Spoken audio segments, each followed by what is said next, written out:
Today is my 25th birthday, and so I thought I'd compile a list of 5 tips that I wish I knew in the first half of my 20s. Number 1, intensity. People talk a lot about being overwhelmed, but had you considered perhaps what your issue in life is, that you're underwhelmed? Consider that you might need more friends, more events, more things happening to provide the urgency. So you have to get out of bed. Think, if you've got 3 projects that need to be done today, are you gonna snooze when your alarm goes off? Or if you've got 1 project in the day that's due in a week, are you gonna snooze when the alarm goes off? In the first scenario, you're gonna wake up and get your shit done. In the second one, because the pressure's not on, you've not got enough to motivate you to get up and do your stuff. I also think a secondary point on the topic of intensity is that you should go all in with whatever you're doing. If you're working, work like a madman. If you're partying, party like a madman. I don't think that partying, for example, is a waste of time. I think that doing things to a low intensity is a waste of time. Doing kind of half in work, not your best, that isn't the best use of your time. Or going to the party and not really enjoying it and wishing you were somewhere else. That again, I would consider to be more of a waste of time. Doing things properly, whatever it is, be it something that's pushing your life forward or something like partying that rejuvenates your soul, is not a waste of time. If you're in the middle of here and you're not feeling like you're on the extremes, that's a sign to either go further towards it or maybe switch and go further to the other side. I think the silent killer amongst people in their 20s isn't the fact that you've gone far too much over this side and you've partied too much and you've damaged your health. I'm not saying people don't do that, because that is the case. Or working far too hard and making too much money. Like that, people don't often go too far on the extremes. I think the silent killer, the thing that people don't talk about and goes unseen because it's not so much an event that's noteworthy, is the fact that people just live in this middle ground. They waste their life kind of doing a bit of work half in and then doing a bit of enjoying their life and partying and celebrating, but not really doing it properly. That is the more dangerous, more common scenario that a lot of people, I feel, are in, including myself. I think when thinking back to particularly my early 20s, I wasn't properly working super hard on anything and never properly. Yes, to a degree, I did go and I went traveling in Asia for a month, but that taught me something. It was like, oh right, yeah, if I'm going to do this, might as well just go all the way in, go full intensity. But for large periods of time, yeah, I was kind of half in with that. Anyway, point number 2, responsibility. Your life is your fault. When you're a child, your life's not really your fault. You get spawned in and things just happen, and it's not down to your actions, it's just that. And I think that part of becoming an adult is realizing, oh right, okay, that phase is over, and now whatever's happening is now down to my choices. I know it seems a bit simple, but I feel like a lot of people don't ever take on that responsibility, because then if things go wrong, they go, oh well, okay, yeah, but that wasn't my doing, like that's because of my upbringing or my parents. So they don't want to take responsibility for things that go wrong, so they'd rather have a shit life and make it other people's responsibility that they're having a shit life.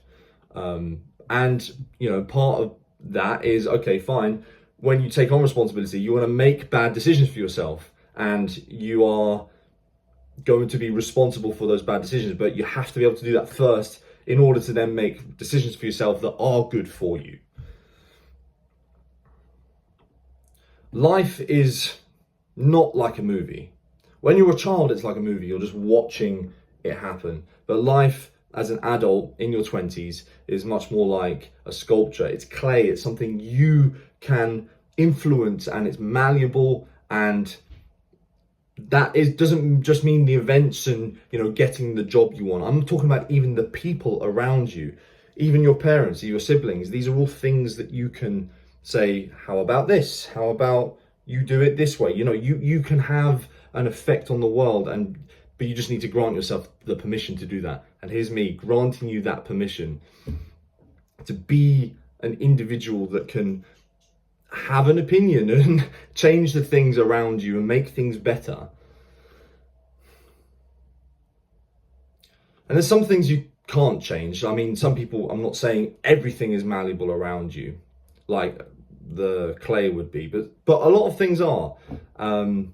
And you've also got to be responsible, not just for the things around you, but also you've got to be thinking about the future as well. So you've got to be thinking, right, what can I give to me in 12 months' time? What love can I send through time to myself to benefit myself, and take that responsibility? And then that will compound. So that version of you in 12 months will then receive that power, be a better version, and be able to send even better power and love through your lifetime to an older version of yourself. Number 3, patience. We get bombarded with success stories, right? I might be the only person that's like not yet successful, you know, financially or on YouTube or in whatever way. I mean, I'm in fairly decent shape and hopefully I sound like I know what I'm talking about, but most of the time you're listening to, if much like myself, you're listening to people that have already made it, and it can make you feel like there's something wrong with you because you haven't already made it yet. And what you don't see with these people is the years of suffering and uncertainty and loss that they've put in. And you just see the fact that they've made it. And it can make you feel like you're doing something wrong. And that's why it's so good when they do talk about the hard times and the struggling. And that's good for them to remind their audience, like, yeah, I was once like you. I was once didn't know if what I was working on was going to work, etc., etc. But point being, don't not feel the pressure. You should feel the pressure to get there. You should be thinking, fuck, like, you know, this person had this at this age and I haven't, and I need to work to get there. That's a good pressure, but don't think that you're wrong or broken or stupid for like not having done that. Feel the pressure, but also accept that it's normal to feel the pressure and everyone feels it. And then it's like, right, okay, it's a good pressure rather than a bad pressure. Number 4, purpose. Figuring out what you really give a shit about is very important. And I'm not talking about like, on a level of, yeah, I like this thing, and if that thing was a part of my life, I think I'd enjoy my life. I'm talking about because when things get rough, you need it to be beyond what you like. I'm talking about on the level of, if I had to give my life to make this thing happen, would I do it? And you're like, fuck yeah, I'm that's what all in means. And if you can find something like that makes you just like, I would die for this to make this happen, which fortunately I have now, then I think that it's an incredibly fulfilling and satisfying place to be, and allows you to tackle laziness, because you can be a very capable and intelligent individual, but also just be lazy. Because you're intelligent, you can't be bullshitted into doing something that doesn't matter. So you have to find something that genuinely you would give your life for, and then apply your brilliance and intelligence to that, because you just can't be lied to. You're too smart to basically get up and work for something that you don't believe in. And it doesn't necessarily have to be a thing. It can also be a person. It can be, you know, someone around you is suffering and they need you, and only you can do that. I think a lot of male well-being comes from the feeling of being needed. And fine, at a job, for example, you might feel very replaceable, and that's why a lot of people are sad in their 9-to-5s. But okay, fine, it might not be in there, but what about the family and friends around you that need specifically you, and it's only you that can do the job? And what you're doing isn't necessarily no one in the world could do that job, but no one in the world would do that job for the person that you care about. Do you know what I mean? And number 5, you're not a bad person. This is the guilt one, right? You aren't bad for wanting money and power. Just get that shit out of your head. There is this tainted view on that, which means, oh, you want money, oh, you must be greedy.